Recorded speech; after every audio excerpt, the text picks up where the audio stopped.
Production and distribution of City Club forums on IdeaStream are made possible by the generous support of PNC and the United Black Fund of Greater Cleveland, Incorporated.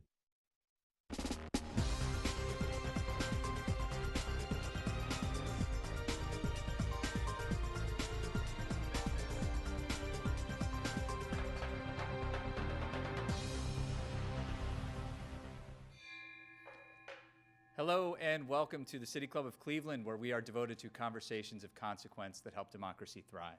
I'm Dan Moulthrop, Chief Executive here, also a proud member, and it's May 20th. You're with a virtual City Club forum live from the City Club itself. Big thanks again to our production partners at IdeaStream for helping to make this possible today. We're here for the annual State of the County address delivered by Cuyahoga County Executive Armond Budish. It's his 6th State of the County and the first one to be delivered virtually. He will be present here in person at the City Club for the audience Q&A portion of our forum after his speech.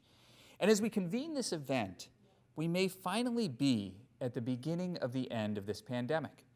Vaccination rates are climbing, confirmed cases and positivity rates are declining, and we're all returning to work and school. Many public health measures are either being lifted or about to be lifted.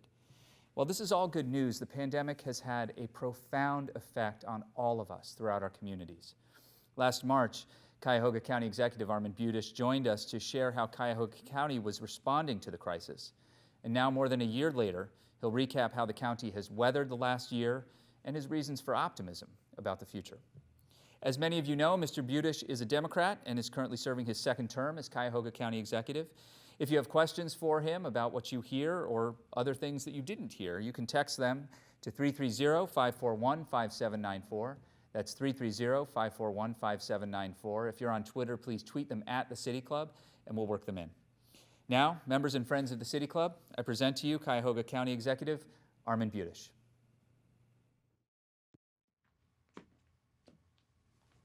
This past year has been a year of firsts. First COVID pandemic, first national shutdown, and first virtual State of the County. So here we go. This has been an indescribably awful year for so many, a year of very real and personal loss. Many of us have lost family, friends, and neighbors. We've lost businesses and jobs. Some in our community have lost their homes. It's really horrible. Thankfully, as more and more of us get vaccinated, we can see light at the end of the tunnel. Now here's my shameless plug. If you haven't yet been vaccinated, get one. It's easy. Just call 211 or stop by the Wolstein Center or most other vaccination sites. You generally no longer need an advance registration. Given how much negative news has been promoted, you might be surprised to hear that Cuyahoga County is emerging from this pandemic with strength and vitality. From the folks in East Cleveland to Rocky River to Parma, you've shown resiliency. I'd like to thank our mayors and city councils for their really great work. And because of prior decisions made over the years, we entered the pandemic with a secure base, a base on which we continued to build during the past year. We're now actually positioned to come out of this crisis stronger than ever. My goal today is to share some highlights of where we've been, what we've accomplished recently, and some of my hopes for our future. Since this has been a year where health has dominated the headlines, let's start with a health theme. How do we know the health of our community? How do we take the community's temperature? Our doctors of economic analysis at the U.S. Department of Commerce say that gross domestic product, GDP, is the most comprehensive measure of a region's economic health. Translated into layman's terms, GDP is essentially the total value of goods and services produced in a county during the year. So what's our temperature in Cuyahoga County? In a word, we're hot, and that's in a good sense. In Cuyahoga County, we're way too hard on ourselves. We're a little like Eeyore and Winnie the Pooh. We get so down on ourselves, we forget to be happy. But we do have a lot to be happy about. According to the Bureau of Economic Analysis figures that were issued just at the end of 2020 for 2019, our county GDP is almost $88 billion. We're ranked as the 31st largest economy in the nation. That puts us in the top 1%. Our GDP is bigger than that of a number of states and countries. If I asked you where we stood in comparison to Franklin and Hamilton counties, home to Columbus and Cincinnati, would you rank us number 1 in Ohio? We are. And we're well ahead of most of our competitors across the country. Counties like Marion County, which is Indianapolis, St. Louis County, Denver County, Davidson County, which is Nashville, Baltimore County, Montgomery County, which is Maryland suburbs around D.C., and many others. Our economic power is stronger. Have you ever been to Jacksonville, Florida? It's generally viewed as one of the best, most up-and-coming cities, and it's among the nation's fastest-growing cities. But what city, what region does Jacksonville envy? Us! A recent article in the Florida Times-Union points to Cleveland as presenting lessons for Jacksonville. I'm quoting, "Those wanting to find a role model should look to Cleveland." The stats I've been referencing to you are generally pre-COVID. And as I said, we started with a strong base. So how have we done since the pandemic began? Compared to many other regions, we've actually seen some positive trends. The professional networking website LinkedIn recently issued a study reviewing the inflow and outflow of people who changed locations during the pandemic. Of the 38 major U.S. metro areas that were evaluated, Cleveland ranked 5th with a 6% growth. The only cities that did better were Salt Lake City, Jacksonville, Florida, Richmond, Virginia, and Sacramento, California. We beat many large cities like Chicago, Washington, D.C., New York, Boston, and Los Angeles. We beat Sunbelt cities like Tampa and Miami, and we beat other Midwest cities like Milwaukee and Kansas City. People are discovering just how great it is to live, work, and play here. Together, we've built up an exciting, vibrant, and resilient community. In the early days of the pandemic, while many were downplaying the dangers of this novel virus, our team knew that the county government had a vital role to play to proactively protect the health and safety of our residents. We in county government, the county council, our department heads, our staff, everyone took every possible action to protect the health and safety and the finances of our residents. I especially want to thank County Council for giving the council president and me the authority to act with strength and urgency. We had to anticipate, evaluate, and adjust to our COVID opponent on a daily basis. Even before the first COVID infection was discovered in Cuyahoga County, we swung into action. Our first priority was the public's health and safety. We immediately stood up the Emergency Operations Center to coordinate the hospitals, healthcare providers, and emergency responders. We recognized the tremendous need for personal protective equipment. You may recall that the media reported that PPE was not available anywhere. Supply chains were disrupted.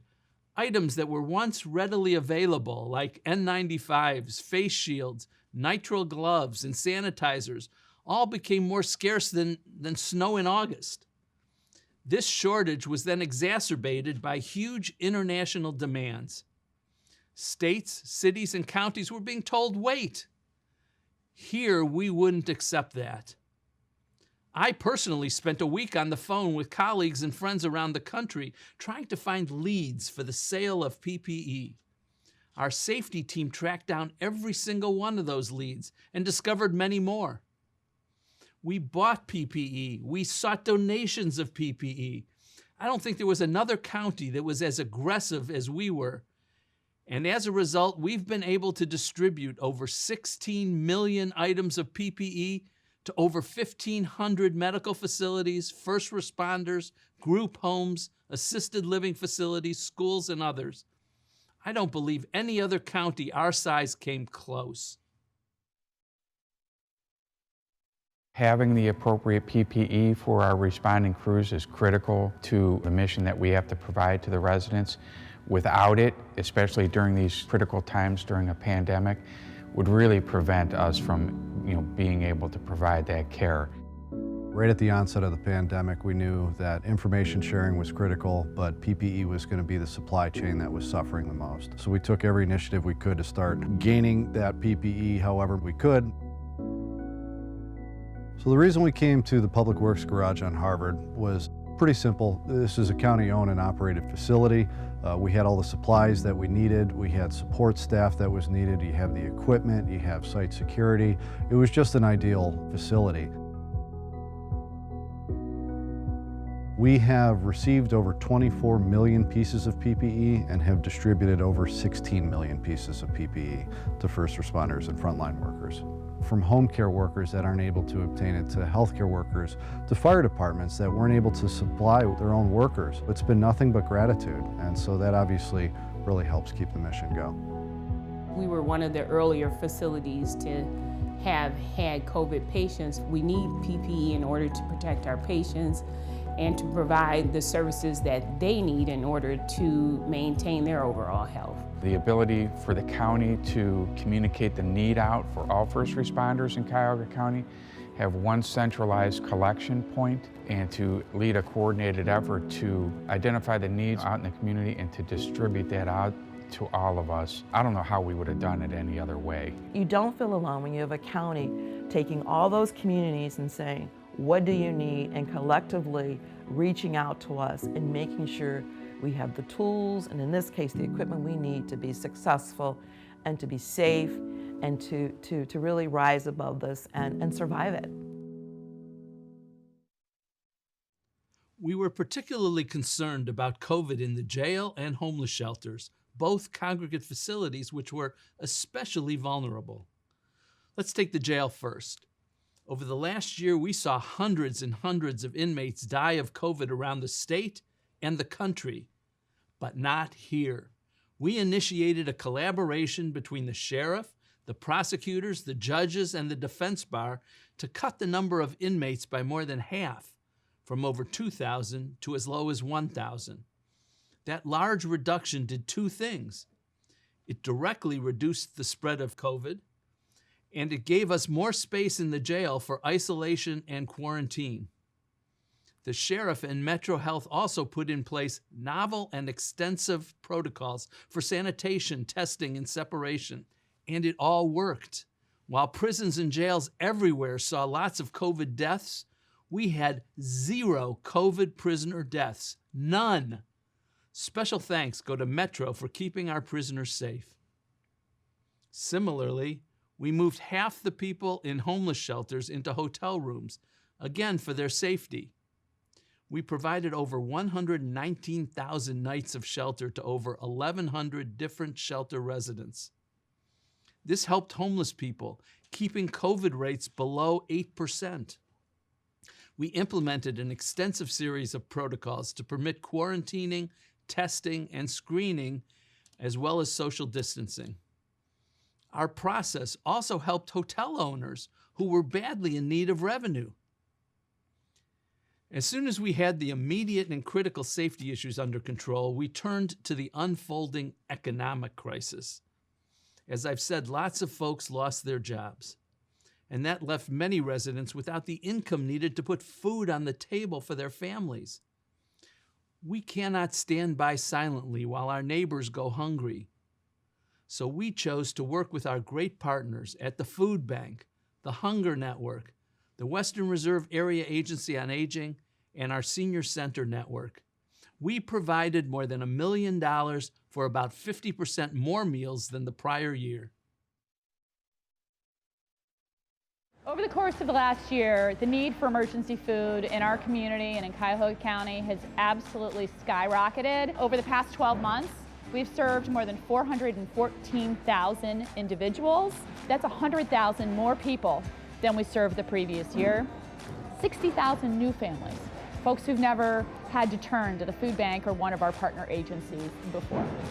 Those agencies range from a food pantry to a hot meal site to senior centers to after-school partners who are providing kids with meals after school. And they really are the backbone of our community's response to hunger relief.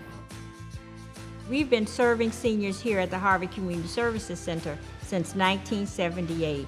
We have more than 200 seniors that we serve on a daily basis. Our service delivery has increased. And one of the reasons it's increased is because people are so isolated.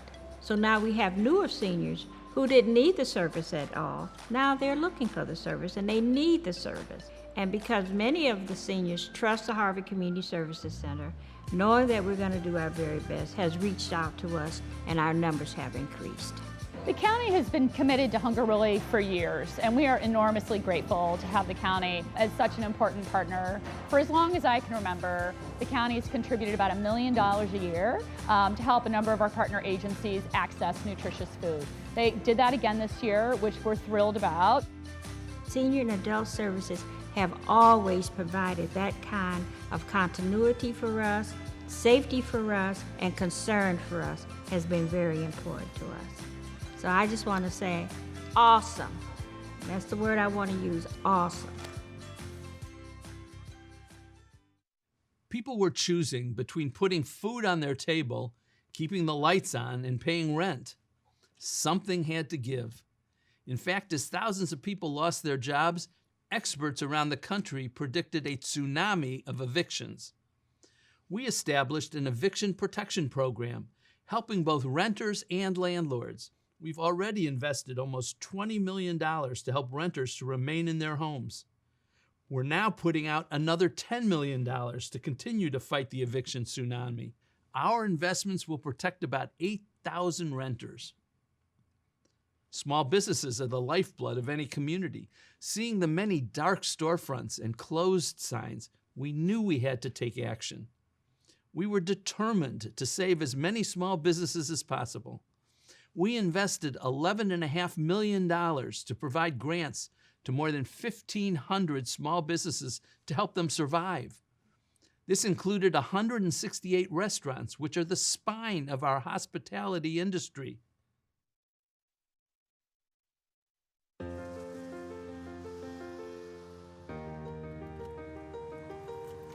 We are a vintage and modern toy store. We sell puzzles, we sell games, we have action figures, a lot of outdoor play, magnets. Our customer base is generally from 5 to 75. We have all ages in the store.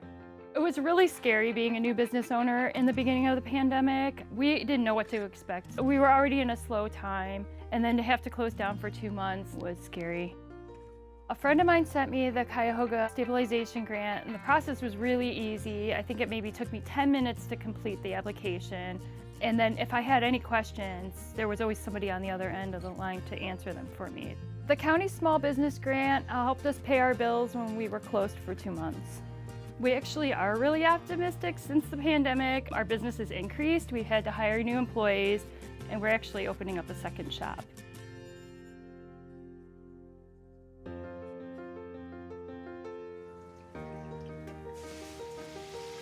Here at the Crispy Chick, I do a little of everything. I run the register, I'm also a cook.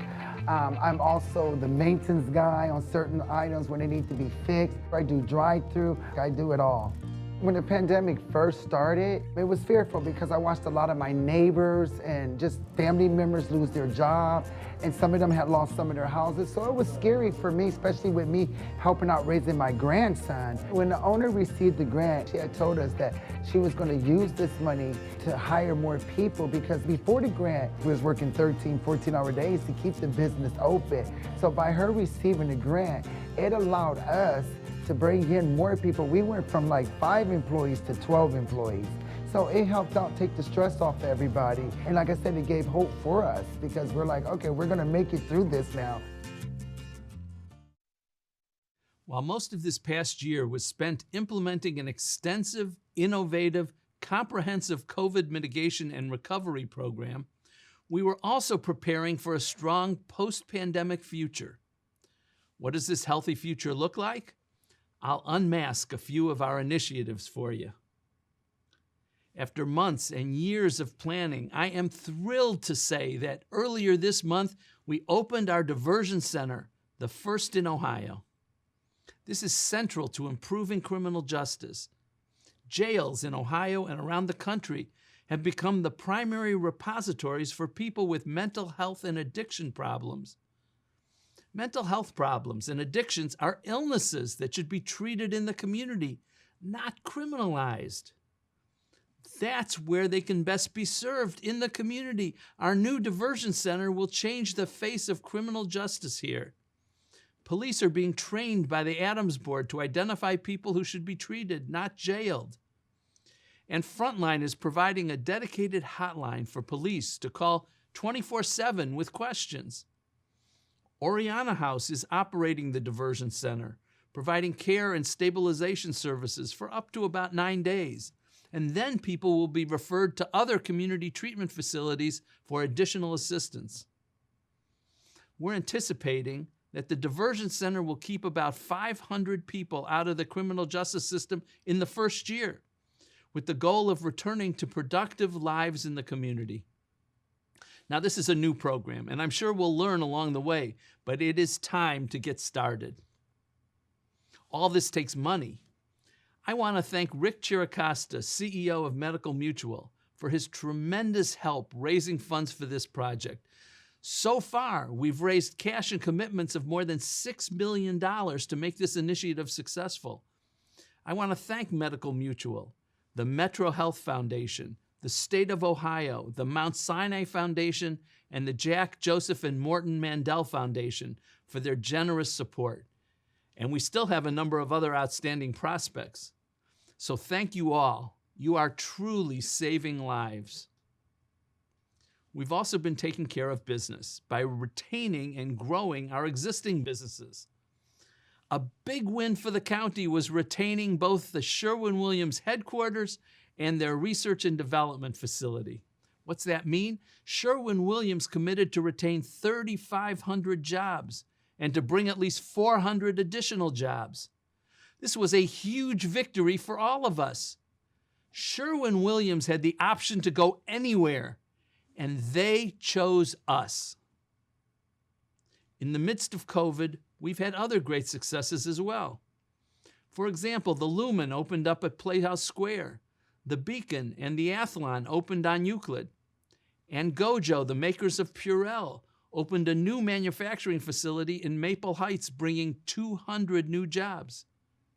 These initiatives all happened because of choices we made based on a healthy vision for our future. We've also been working on 3 new potentially huge business attraction and job creation programs. The first is our microgrids, which I've talked about before. The disaster in Texas is the most recent example of why our microgrid program is so timely and essential. Weather in Texas shut down power plants and left millions of residents and businesses without power. Financial losses were huge. A microgrid is a game changer. We can guarantee that a business hooked up to our microgrid will have continuous electricity even if the grid goes down. That is a tremendous value. Operators and investors understand the tremendous power of microgrids. That's why 11 of the biggest power companies in the country have already expressed interest in coming to the county to develop and invest in our microgrid. That's why Nestle, PPG, Perrin Management, and Sherwin-Williams have expressed interest in participating. The ability to offer the most reliable electric power in the world, it's an incredible asset. I want to thank Mike Foley and Monica Boozum on point at the county, as well as Ron Richard and the Cleveland Foundation, Cleveland State and Andy Thomas, and Ali Ahmed for their great hard work. The second major business attraction project we're working on is our water attraction project.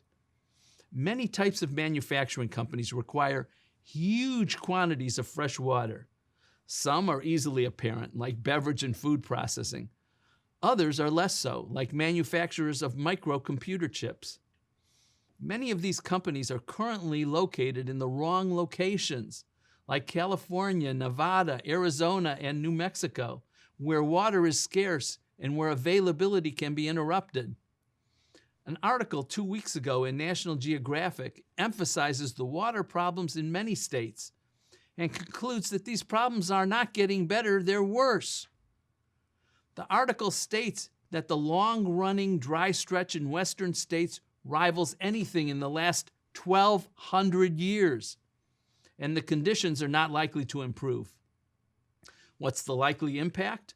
The article says that Western states are likely to endure major water interruptions. And just last week, California extended its emergency drought order to a majority of its counties. We can offer reliable, abundant fresh water without adverse environmental impacts.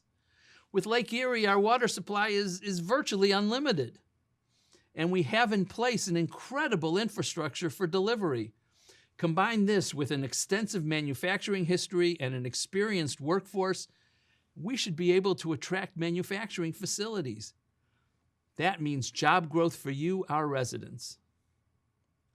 We want the world's manufacturers to know why they should come to Northeast Ohio. We're embarking on a campaign to make sure that companies understand the Cuyahoga water advantage. While it may seem a little odd, we can leverage our normalcy. We don't suffer from water stress or drought. Wildfires are not a worry here. We don't get hit with hurricanes or tornadoes or intense flooding. We don't suffer from coastal sea level rise or saltwater intrusion into our fresh water. In short, we're normal. We're safe. And businesses here don't have to worry about costly interruptions. And our water should also be a path to attracting people and growing our population. Last month, CBS News reported that millions of Americans lack access to clean water. Our message is, come to Cuyahoga County for reliable, clean, fresh water. I'd like to thank E.B. Holst, Brian Stubbs and the Cleveland Water Alliance, Sue Valerian and Studio Think, Deb Janik, Vince Adamus and the Greater Cleveland Partnership, and Team NEO for their help with this initiative. And of course, thanks again to the Cleveland Foundation. The third initiative I want to address is our Lakefront Plan. I've previously described my vision for walking and biking paths along the lakefront from one end of the county to the other. What a boost for the livability and recreation opportunities for residents. It would attract young people looking for an outdoorsy lifestyle. Expanding paths is a pathway for small businesses too. I picture cafes, bike rental shops, and many other opportunities sprouting up. We already have a successful model in Euclid. If you haven't taken advantage of this new lakefront trail, I encourage you to visit. One look, and you'll see what I'm talking about. We're coordinating efforts with the City of Cleveland and the Metro Parks. The City of Cleveland is leading projects along the lake from West 3rd to East 9th. Cleveland and the Metro Parks are working from East 55th to Gordon Park. We'll be managing the connection from East 9th to East 55th. And we're also working on the Beulah Park Euclid Beach Connection Trail in the North Collinwood neighborhood. This waterfront trail will provide easy access to over 4,000 residents living within a 10-minute walk to the lakefront trail. These projects together would provide lake access along much of the east side.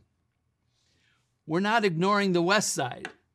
We're resurfacing and adding bike facilities along Wolf Road in Bay Village from Sutcliffe Drive to Clegg Road.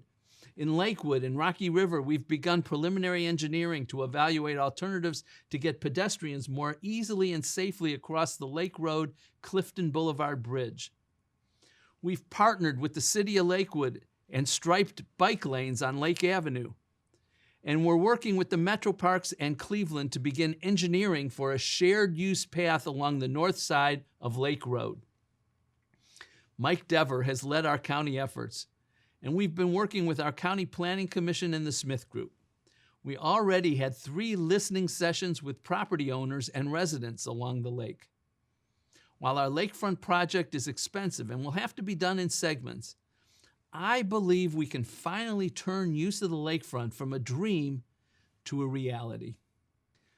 All right, so today I've talked about how well the county was doing before the pandemic, how well we've come through the pandemic, and how we can really enhance the county's success going forward.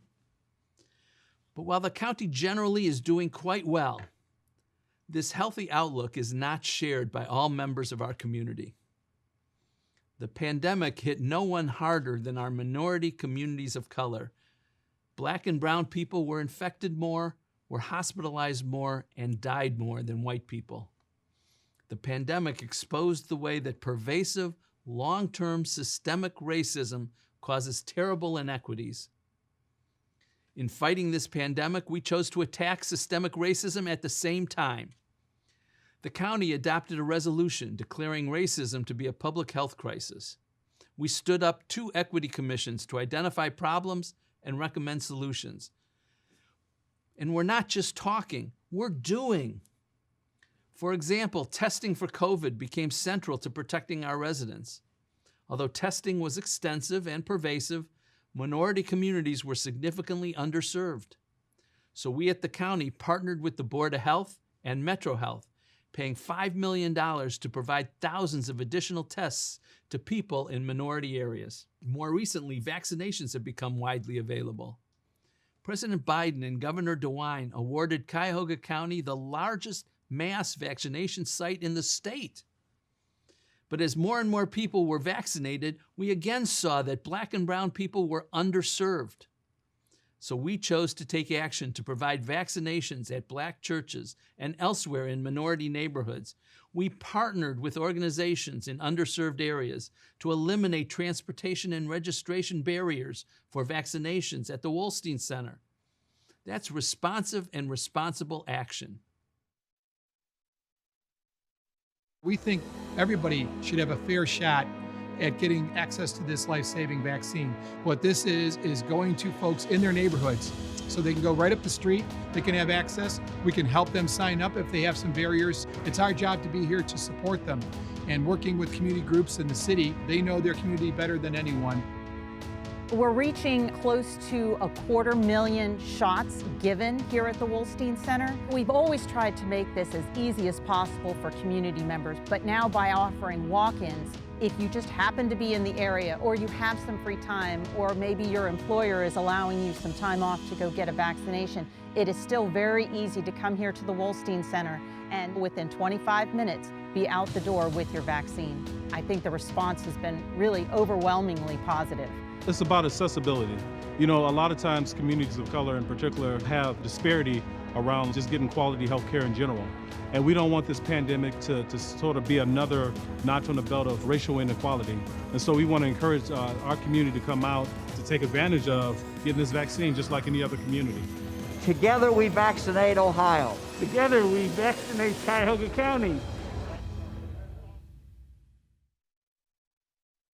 I told you about our small business stabilization program to help small businesses survive.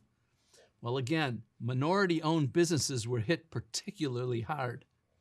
So of the 1,500 businesses we served, more than half were minority-owned. Let's talk for a moment about the digital divide. Internet access in today's world is critically important for everyone. During the pandemic, schools around the country and county were closed. Students were told to go online for their classes, and many did. But more than 18% of families in Cuyahoga County have no home access to the internet. No access would mean no learning. And once again, minorities suffer the worst. And it's not just kids. For adults to find job openings, prepare a resume, apply for jobs, and so much more, internet access is key. The digital divide between people with and without affordable access to the internet can and must be solved. And we are making progress there. Our partners are listed on the screen. Together, we provided 11,000 laptops, hotspots, and internet service to families. And we recently brought low-cost internet service to 1,000 homes in East Cleveland. Our partners for that project are on your screen.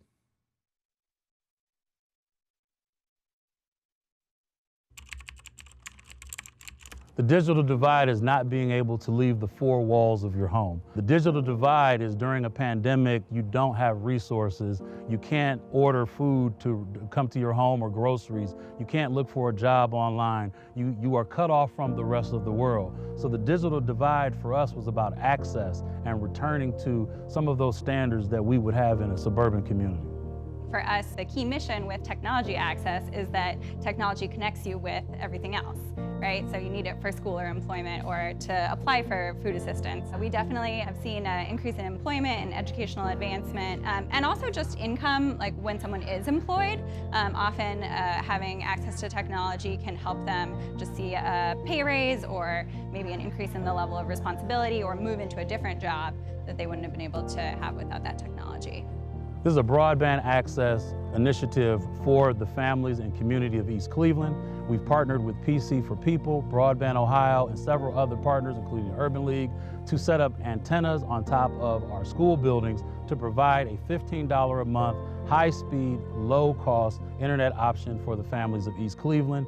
And we're just so excited to be able to offer this to this community. Support from Cuyahoga County is critical on this initiative. The county was instrumental in helping us get the people that we needed to the table so that we can create this for our families. We will continue to put up antennas in areas of town that can't get internet any other way. So this was really a scalable solution that any community can use, rural, suburban, or urban. It took us only about 2 months to get it from idea up to actually implementation. So we think this really can also be a model for other communities that are looking for a low cost but high speed internet option. Going forward, I've ordered my departments to apply an equity lens to everything we do. Here's an example. We spend millions of dollars every year on road improvements. Quality roads make a huge difference to a community. People don't want to live in areas with pothole-filled streets, and customers don't want to damage their cars trying to get to a business. Historically, road projects have been selected based primarily on road conditions and traffic. But this past year, looking through our equity lens, we added roads in historically redlined areas in Cleveland, East Cleveland, Maple Heights, Cleveland Heights, and Garfield Heights. That's a start, but we must do more. Traditionally, we deploy resources throughout the county like peanut butter. Some here, some there. Roads, economic development, workforce training, internet connectivity, tree planting, and more. And we'll continue to provide for residents everywhere. But clearly, some of our communities need more than just a smear of support. So today, I'm excited to announce a new pilot program called the Neighborhood Surge. It's designed to truly transform some of our poorest, most in need communities. Our first step is to get input from residents, city and community leaders, and together, based on their priorities, come up with a holistic plan to address their needs. Then, for the next year, we'll actively concentrate our programs on that community, working to lift up the residents and businesses so that they can get the support they need to thrive. We're starting first in the central neighborhood of Cleveland. We'll surge resources there. In Central, we've been working with County Councilman Purnell Jones, former Cleveland Councilwoman Phyllis Cleveland, and we plan to continue working with new Councilwoman Dolores Gray. We're focusing on job creation and training, support for small businesses, enhanced community supports, and bridging the digital divide. So we're partnering with Ohio Means Jobs, Burton Bell Carr, and CMHA to train local residents for jobs. Our sector partnerships will encourage employers to hire from the neighborhood. And we're dedicating a portion of our summer job positions for youth in Central. We'll also use funds to support the preparation of vacant sites to be shovel-ready for development. That creates new jobs for neighborhood residents and enhances desired community services. We're directing our small business assistance partners, ECDI, the National Development Council, Jumpstart, and the Urban League to support the existing businesses in the area and foster entrepreneurship among residents.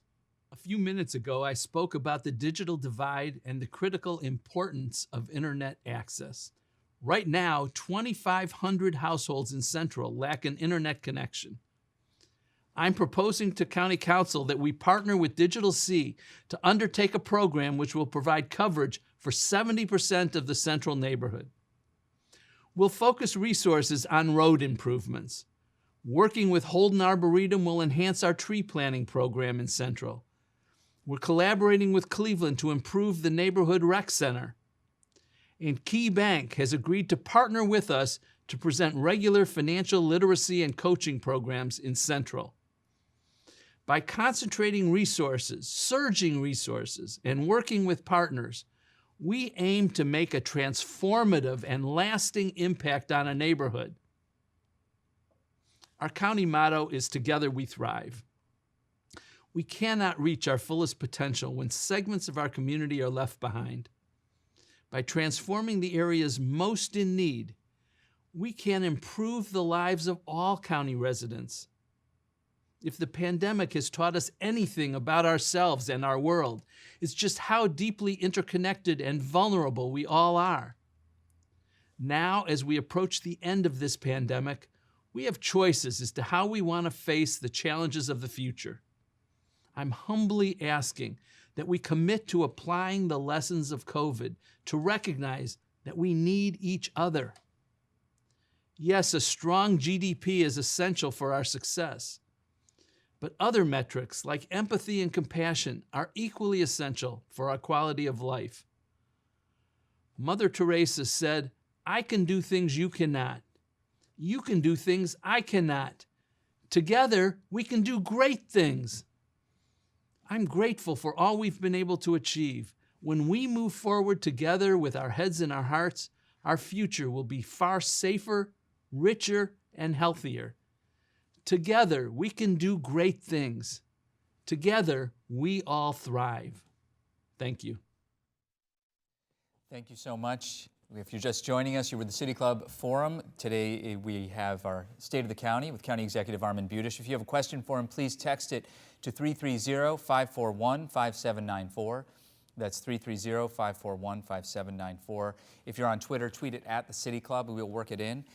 Congratulations, sir, on your 6th State of the County address. If these were normal times, we'd be at the convention center. There'd be a massive audience, all rising to their feet, no doubt, I'm sure. I'm sure. And it's always nice to see people's real faces as opposed to those little squares. Well, we thank you for making do with us here today. Thank you. We do have a number of questions that have been coming in during your speech.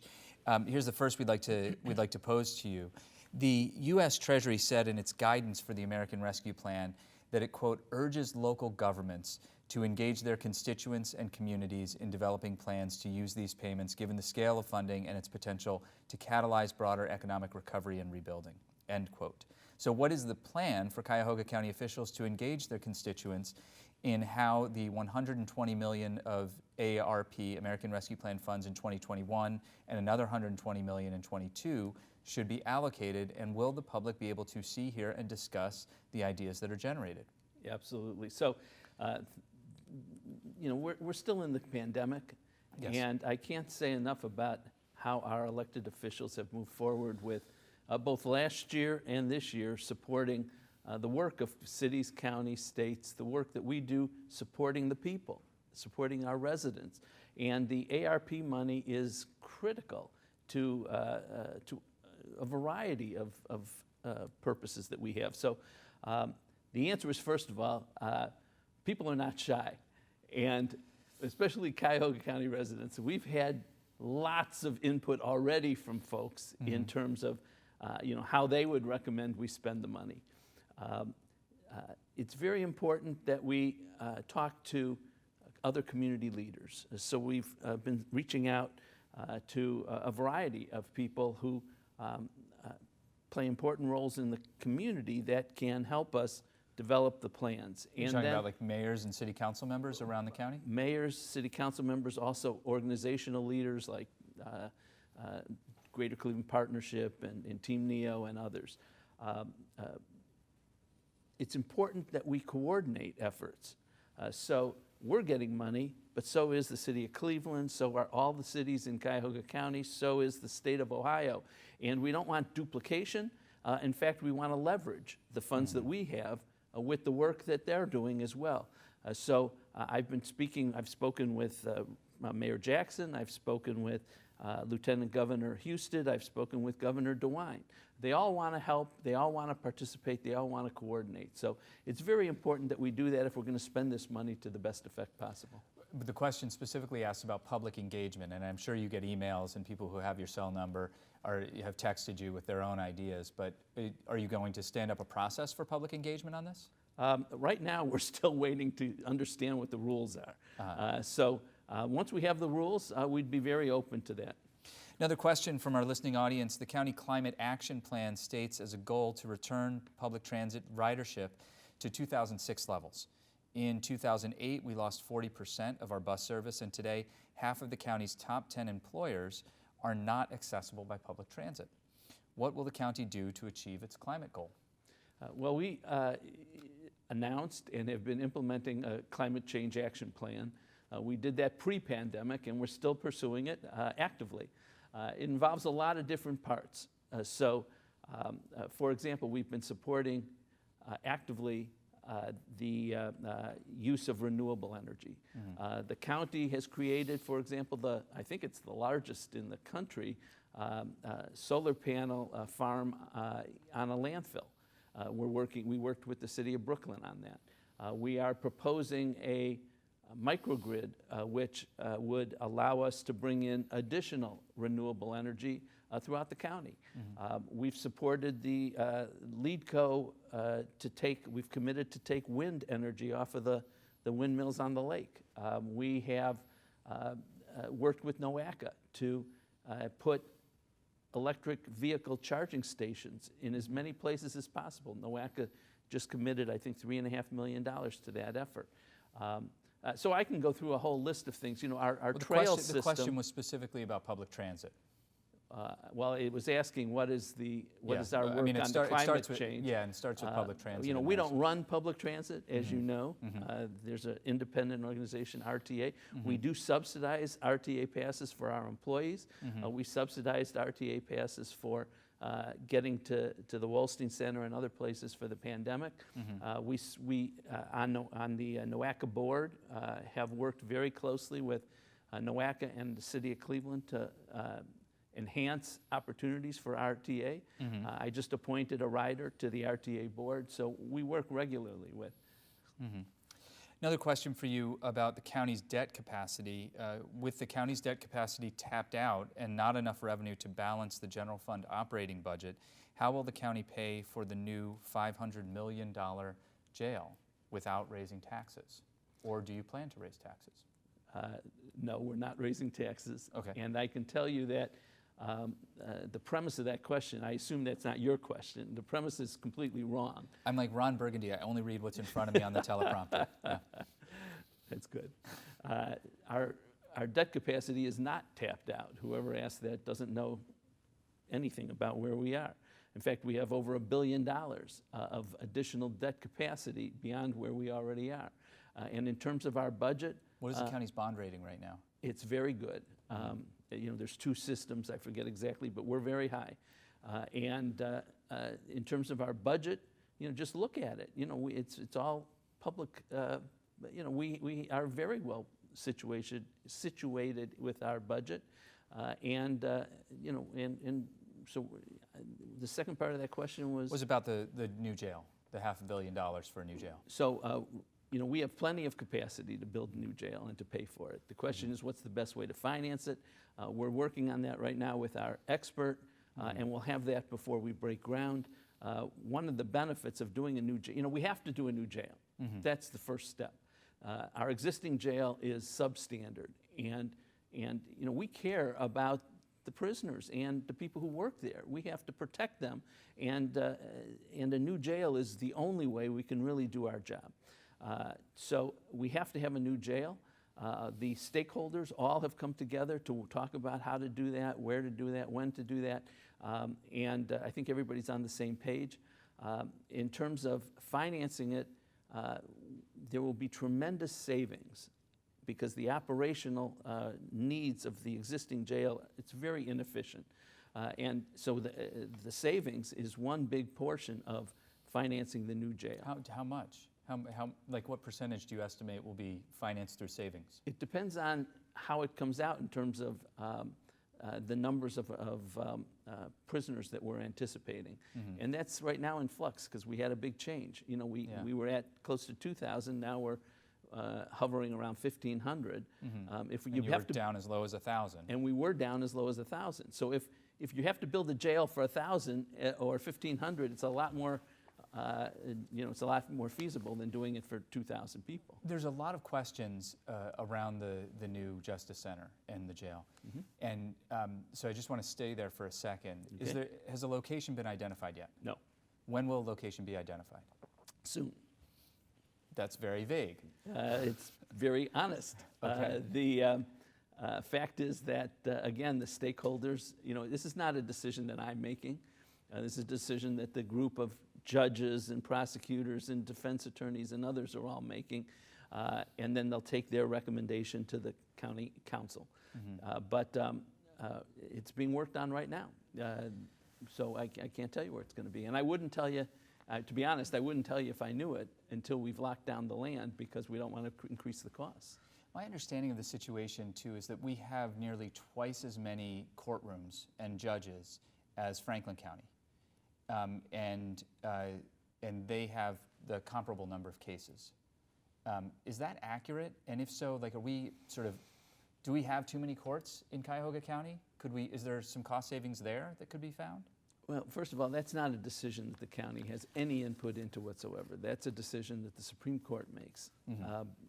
But beyond that, you know, it's hard to compare one county with another because of the nature of the cases and the type of cases and the way it works. So if you're asking me if I would support reducing the number of judges, the answer is no.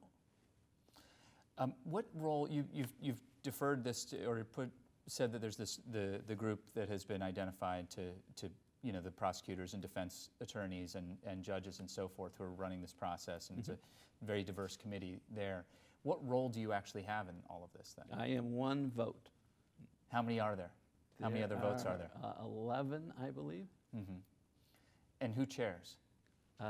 We have a hired consultant named Jeff Applebaum from Thompson Hine Law Firm. Okay. All right. I'm sure there are many more questions, and I know we're going to be touching on this at future City Club forums. It's very important. It's very, you know, it's just a huge investment, and you know, the jail is a critical piece of criminal justice. But you know, we are taking action to reduce the number of people in the jail and be much more fair and equitable. We just opened the Diversion Center, which is very important. It will divert people out of the criminal justice system with mental health and addiction problems. Where they should be treated in the community, this will allow that to happen. So, you know, we're taking very aggressive steps to, you know, reduce the activity of the justice system.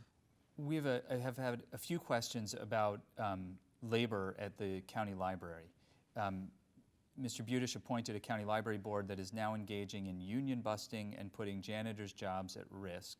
So this audience member asks, does the executive support workers in our county, and will he speak out against the library board's actions? Well, first of all, I don't know the details of that, so it's a little difficult to weigh in. I can speak generally. Generally, I'm a longtime supporter of organized labor.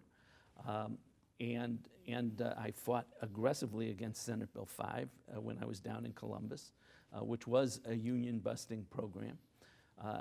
I would continue to support unions because I believe that they're critically important. They built the middle class, and they support them. They are the middle class. And you know, right now we're seeing a diminution, if not elimination, of the middle class in this country. We can't continue down that road. The question came in about the proposed changes to the commuter tax, the so-called commuter tax, how it's collected, and what would be the impact on Cuyahoga County overall? On Cuyahoga County government, the impact would be nothing because we don't get income taxes. This is an income tax issue. Right. This impacts the cities. There will be winners and losers if this changes. The biggest loser will be the city of Cleveland. We need a strong city of Cleveland. I mean, you know, the county success depends in large part on how the city of Cleveland does. And so if this program does what we all anticipate, which is hurt the city of Cleveland, then I would not support it.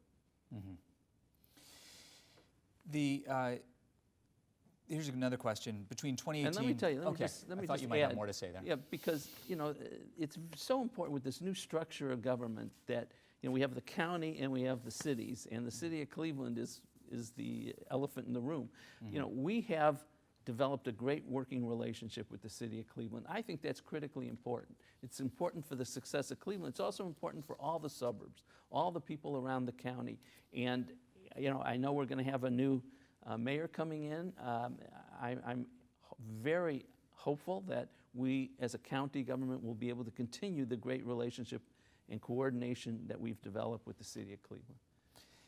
This may be the last question that we have time for today, but you're very accessible, and I'm sure that people can reach out to you with other questions. But a final question: between 2018 and 2019, the county's population loss was estimated at around 6,646.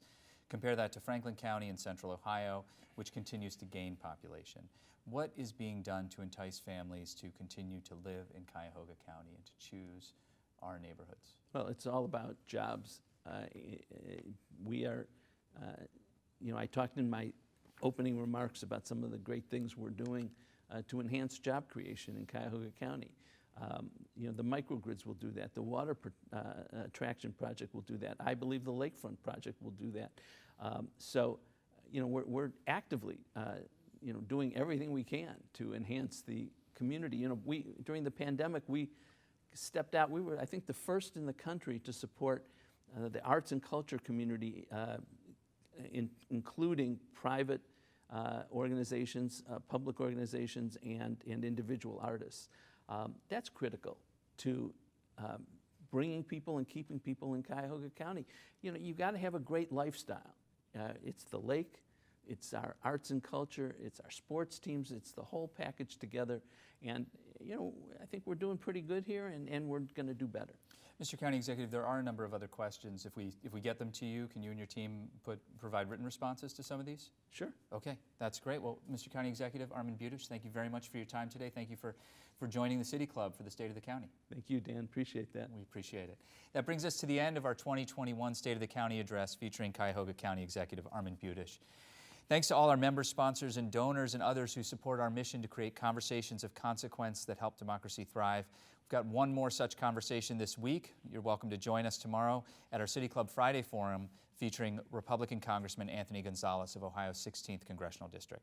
You can find out more and see what else is coming up at cityclub.org, and you can also check out what you missed there or on PBS Passport, Roku, Amazon Fire Stick, Vimeo, and of course our YouTube channel. Special thanks to our presenting sponsor, KeyBank, whose generous support made this year's State of the County possible. We are grateful for their long-standing partnership. And I'm excited to share that it's now easier than ever to support the City Club. If you text the word DONATE to 216-616-CLUB, that's 616-2582, and follow a few easy steps, you can make a contribution to support conversations of consequence that help democracy thrive. I'm Dan Moulthrop. Stay strong, stay healthy, my friends. Our forum is now adjourned.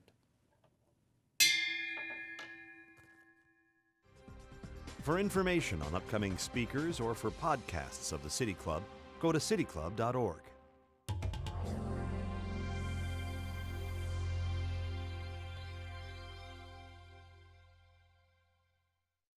Production and distribution of City Club forums on IdeaStream are made possible by the generous support of PNC and the United Black Fund of Greater Cleveland, Incorporated.